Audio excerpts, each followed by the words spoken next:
19.1 is probably going to be a lot of fun for you and your affiliate. Hi everybody, I'm Sean Woodland with Two Brain Business. Now I cannot give you any advice on how to do better in the open and improve your spot on the overall leaderboard. But what I can do is give you some tips to make sure that you hold the best open announcement event possible at your gym. I have been around the world and seen the best that this community has to offer during the open, so make sure you watch the full video for all the details, and best of luck in the competition.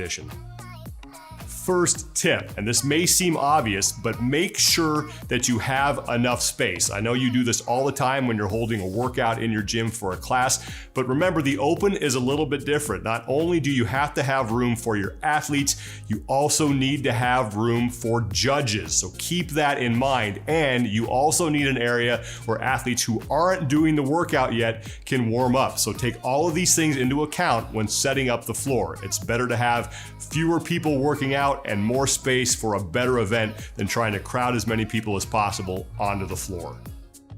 Number two, now that you have your floor laid out, make sure that you have a designated area for spectators. The last thing you need is for a bunch of people to be walking around your gym, getting in the way of your judges, getting in the way of your athletes.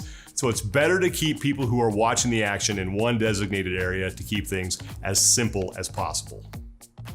Number three, make sure you schedule and have your athletes sign up for different heat times. Remember, most open workouts have a fixed time domain, so once you figure out how long the workout is, you can block that time out. And most importantly, make sure you give yourself enough time between heats to get everything reset to make sure the event runs as smoothly as possible. Usually 2 to 5 minutes is what I found works best. Tip number 4, and this one might seem obvious, but make sure you have plenty of supplies ready to go. It's amazing how many gyms sometimes don't have enough score sheets, or they don't have any pens, or they don't have any clipboards. Make sure you get all this stuff organized beforehand, because the last thing you want is for everything to get held up because somebody can't find a pen or a judge needs a clipboard. Number 5, if you plan on doing any sort of streaming of your event, you might not have the resources to do a multi-camera thing, but what you can do is you can use an iPhone. So the first thing you want to do, don't hold it like this. Turn it sideways. It's going to give you the best picture possible. Second thing you want to do is just find a place where you can show the whole floor. You don't want your camera moving around a whole lot. Maybe someplace up high. If you have a place where you can mount it and just lock it off, that's perfect. Or just have someone hold it. Try to hold it as steady as possible because you don't want people wandering the floor trying to shoot a bunch of different stuff. Remember, think game camera. What do sports look like when I watch them on TV? You usually watch that high angle, and that's what you want to try to duplicate at your gym. Tip number 6. One thing you can do in your affiliate to make things fun is you can divide up into teams. I know a lot of gyms that do this, they have kind of an intramural competition, they have drafts, or they just draw names out of a hat.